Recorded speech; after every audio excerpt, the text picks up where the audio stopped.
오늘 본문 말씀은 가버나움에서 하루 종일 내 말씀을 전하시고 해가 지는 저녁 때에 제자들을 재촉해서 저 건너편 거라사 지방으로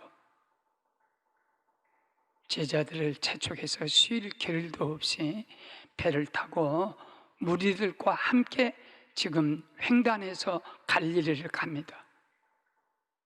여러 번 표현을 했지만 그 이스라엘의 나라의 지리적인 형태가 정치적으로도 우리 민족하고 상당히 비슷한 점이 많아요. 북쪽에는 헐몬산은 백두산과 50m 차이밖에 안 나요. 백두산만한 헐몬산이 만년설처럼 눈이 늘 덮여 있는 그 산이 북쪽에 딱 이렇게 자리하고 있고, 지중해는 가보면 언제든지 파도가 막 이렇게 쳐요. 저도 섬에서 살았기 때문에 우리 고향만 벗어나면 언제나 대파, 큰 파도가 울렁거리고 멀미가 나고 배가 노을링, 피칭, 견딜 수 없는 파도가 언제나 상존하는 곳이에요. 그럼 지중해에서 그 넓은 대에서 바람을 타고 그 큰 지중해의 온기를 붙잡고 그 바람이, 태풍이 쭉 오다 이스라엘을 거의 유다를 다 휩쓸고 북쪽으로 가다가 헐몬산에 딱 부딪히면 마치 일본 서는 태풍이 한라산에 딱 부딪히고 바다로 나가면 바다를 뒤엎듯이 헐몬산에 부딪힌 지중해의 대륙을 타고 온 그 태풍이 역풍으로 갈릴리 바다가 우리 시와호에 꼭 배가 돼요. 시와호가 횡단하는데 12km입니다. 그러면 24km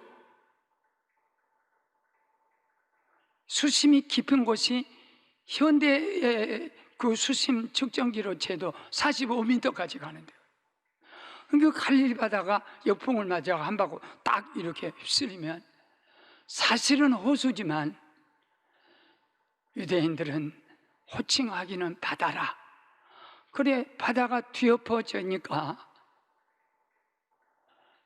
예수님이 탔던 배, 제자들이 같이 탔던 배, 그리고 함께 따라갔던 여러 배들이 뒤집어져서 죽게 됐어요.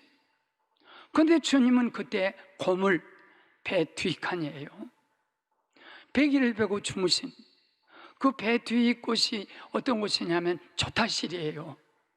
현대 배로 말하면 키를 잡고 움직이는 곳이 고물이에요. 그리고 제자는 너를 줬고, 주무시는 주님에게 와서 제자들이 우리가 죽게 된 것을 어째서 주님이 안 돌아보시고 주무시고만 계십니까? 이 본문은 제가 환난을 당할 때마다 가장 많이 했던 설교 중에 하나의 본문이에요. 간단하게 세 가지 질문에 대한 주님의 어찌하여. 우리는 어떤 문제를 당할 때 왜 이런 문제가 내게 생기지? 그러나 주님의 대답은 어떻게 이걸 해결하지?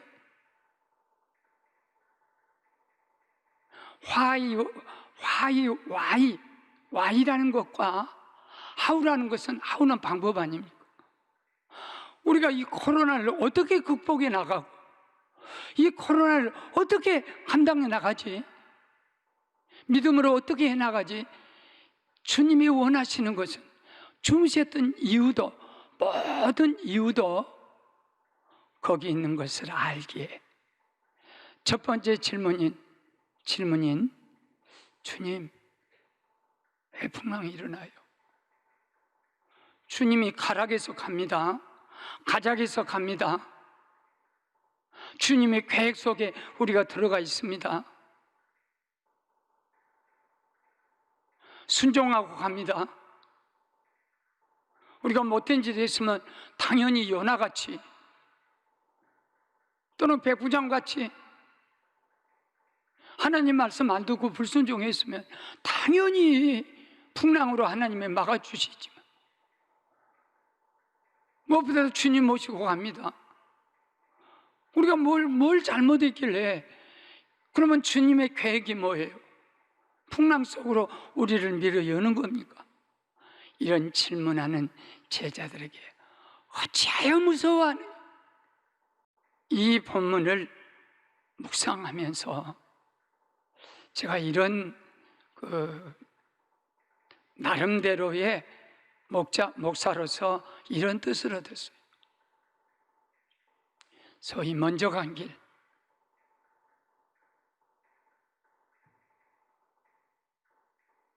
지금 우리가 가고 있는 길이 평탄한 길이 아니다. 이 바다를 건너서 거라사 지방에 도착한 거 보면 귀신 들려서, 군대 귀신 들려서 온몸을 상해하는 한 사람이 있는 그것을, 그 영혼을 건지기 위해서 우리 가는 길이다.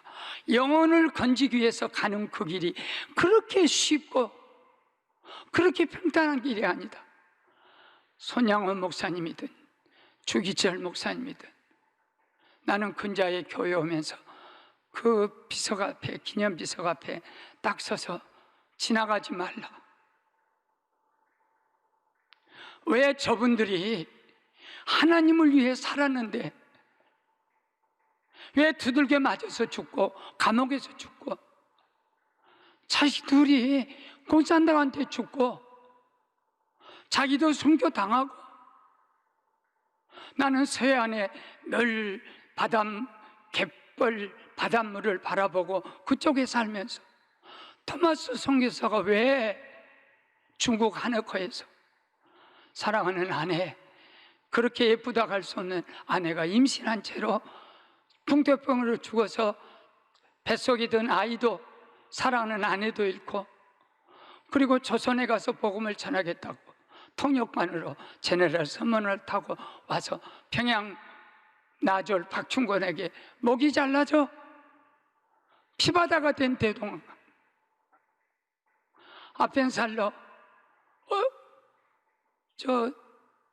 목포서 성서 번역 함께 공동으로 감리교 또 모든 우리 장로교 회의하고 오다 군산 앞바다에서 여학생 하나가 빠져 죽어가는 걸 보고 우왕좌왕할 때 뛰어들어가서 그 아이를 건질러다 아펜살로가 거기서 죽어.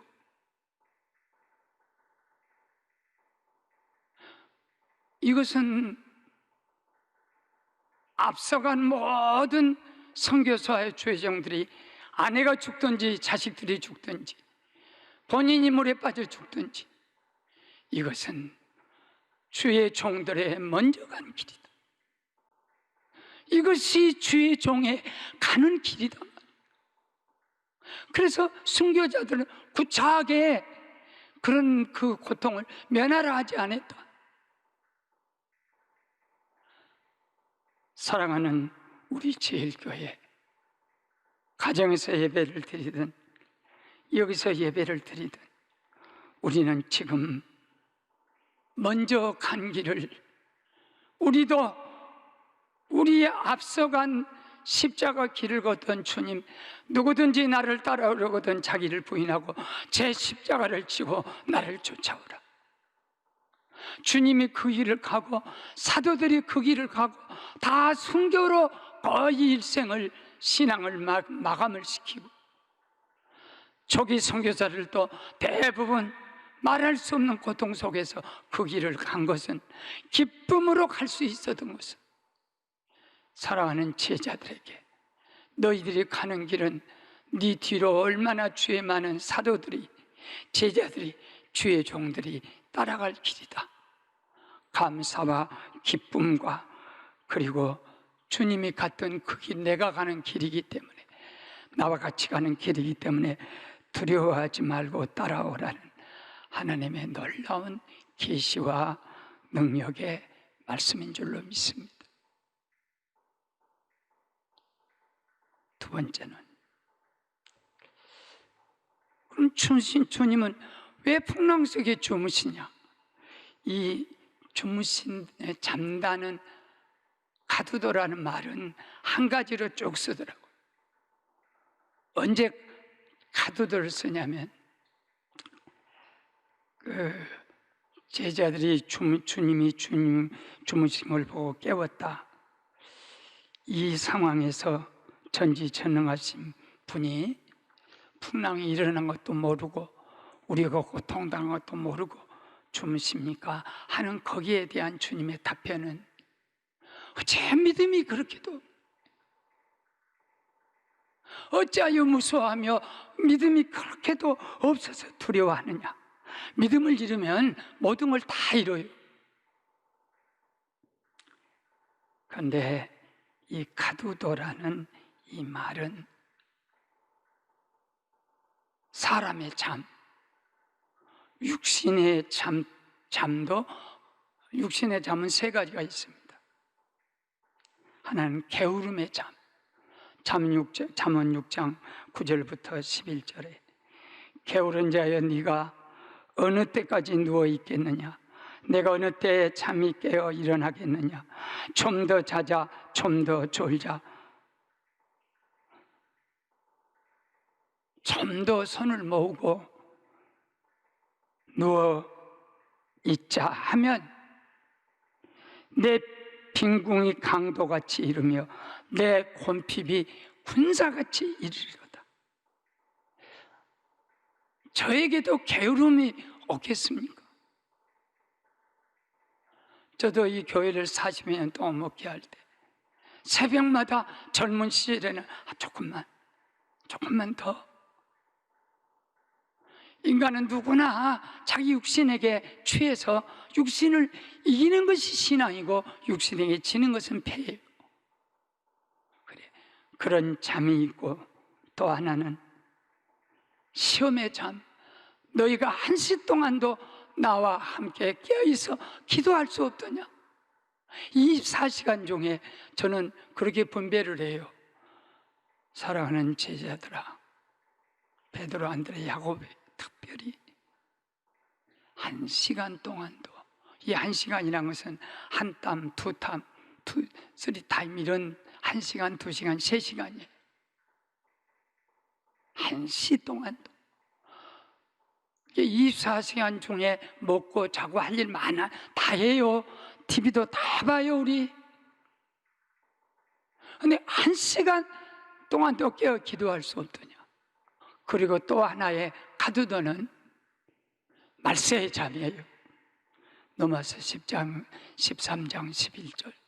저 어거스틴을 깨웠다는 말씀.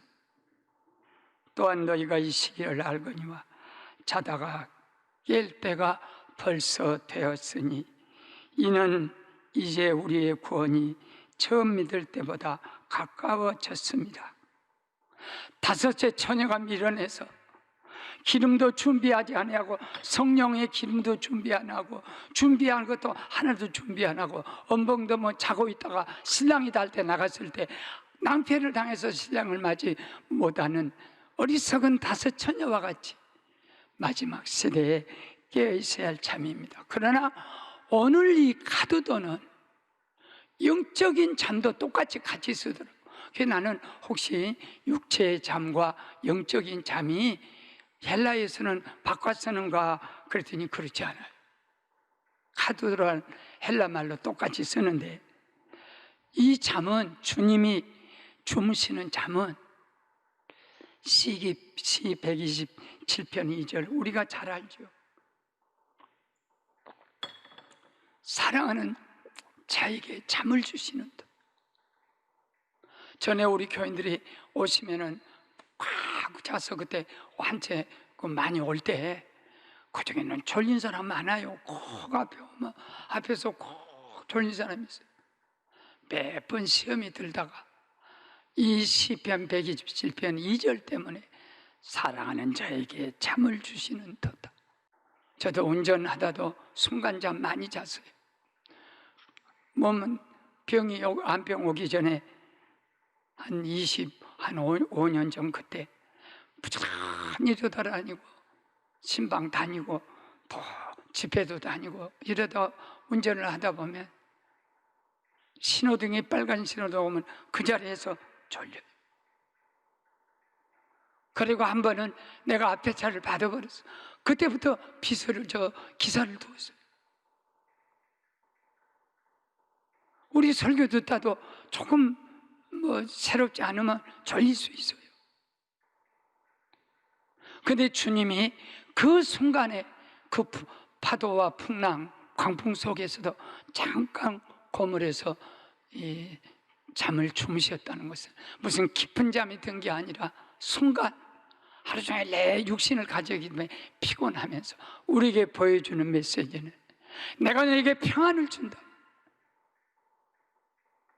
그럼 내가 너에게 주는 평안은 세상이 주는 평안과 같지 않다. 아무도 너희 속에는 평안을 빼앗을 자가 없느니라. 아무리 이 세상이 요동을 쳐도,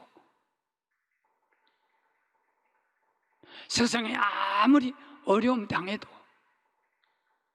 하나님이 우리에게 주시는 그 평안을 가정에서든 직장에서든, 물론 식당도 안 되고 또 모든 사업도 안 되고 중소기업도 안 되고 아니에요. 그 속에서 진짜 우리가 평안을 가질 때, 나는 그 네로의 그 코바디슨가 하는 네로가 나오는, 언제나 기독교에 나오면 네로가 나와요.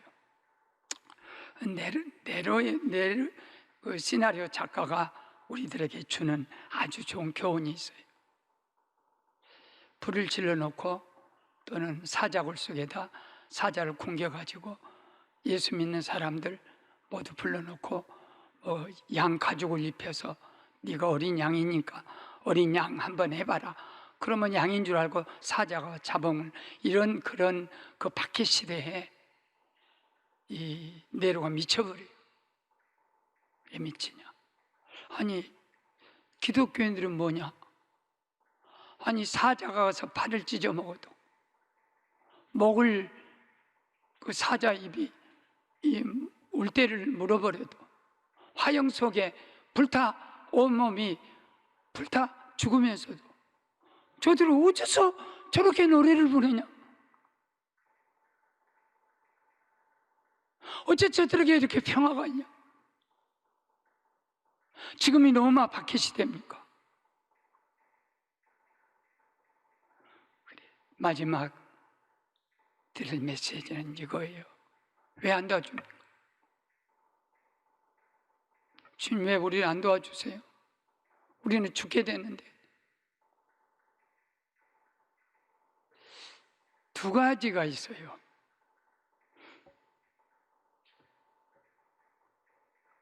이들이 잊어버린 것은 주님이 여기 함께 계신다는 것.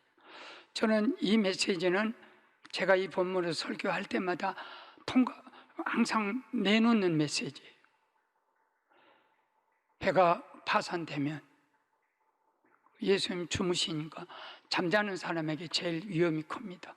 한 사람도 주님 풍랑이 심해요, 주님 어서 일어나셔야 돼요, 우리가 준비를 해야 돼요, 우리를 도와주셔야 돼요, 이런 사람 하나도 없어요. 우리가 죽게 된 것을 왜 안 들어봐? 다 자기예요. 이 사람이 어떤 위기에 처하면 자기밖에 없습니다. 아내도 소용없고 자기도 소용없고, 어떤 위기가 매딱하면 자기 목숨이 먼저예요. 두 가지를 결론으로 맺을게요. 제자들이 호들갑을 떨었어. 오늘날에도 얼마나 호들갑을 떨어. 우리 교회 망했다.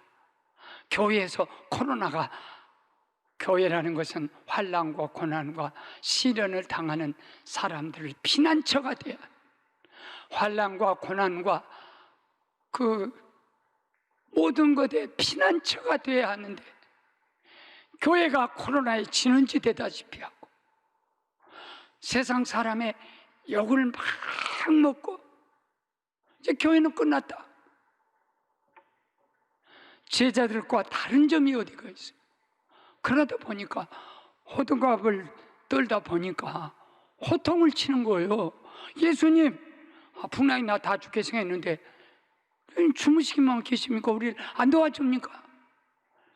참 제자들이 호들갑을 떨다 보면 아무한테나 호통하는 거예요. 부모한테도 이 풍랑 원인이 누구 탓이요? 코로나가 누구 때문이요? 호통을 칩니다.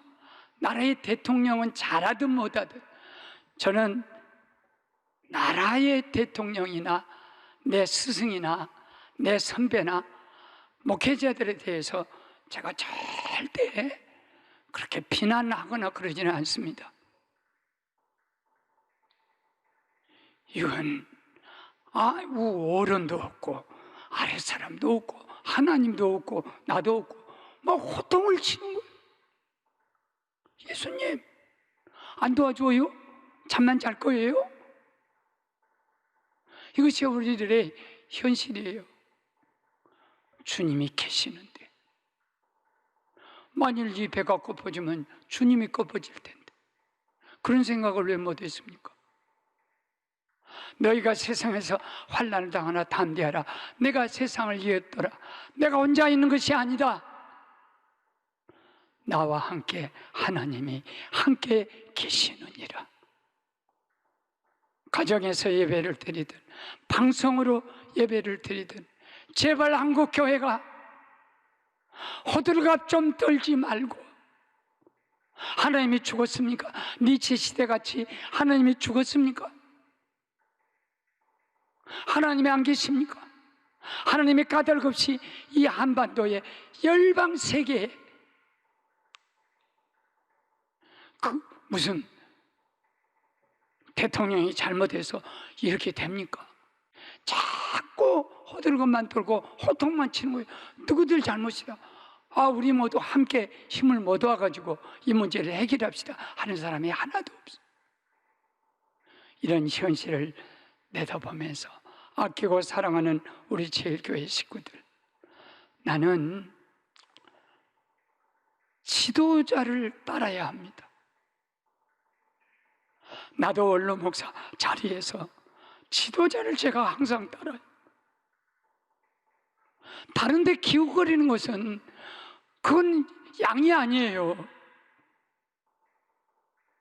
어리든 나이를 먹었든 잘하든 못하든 못났든 잘났든 우리 아버지고 우리나라 지도자고 우리 교회 지도자예요. 거기서 이탈하고 하는 것은 오늘 호들갑 떨고 호통까지 치고, 어떻게 제자들이 주님을 여러 번 호통칩니다. 300대 나는 이거 가지면은 불쌍한 사람 도와줄 텐데 이걸 왜 소비해요? 예수님 그렇게 할 수가 없어요. 우리가 어떻게 주님을 따라왔는데 우리 다 죽으라고요? 나를 부인하고 다 십자가에서 죽으라고요? 그러니까 오히려 호들갑 떨다가 주님 자기 자신의 현실에 대해서 호들갑을 떨고 하나님께 호통치는 그 교회에 대한 우리들의 메시지가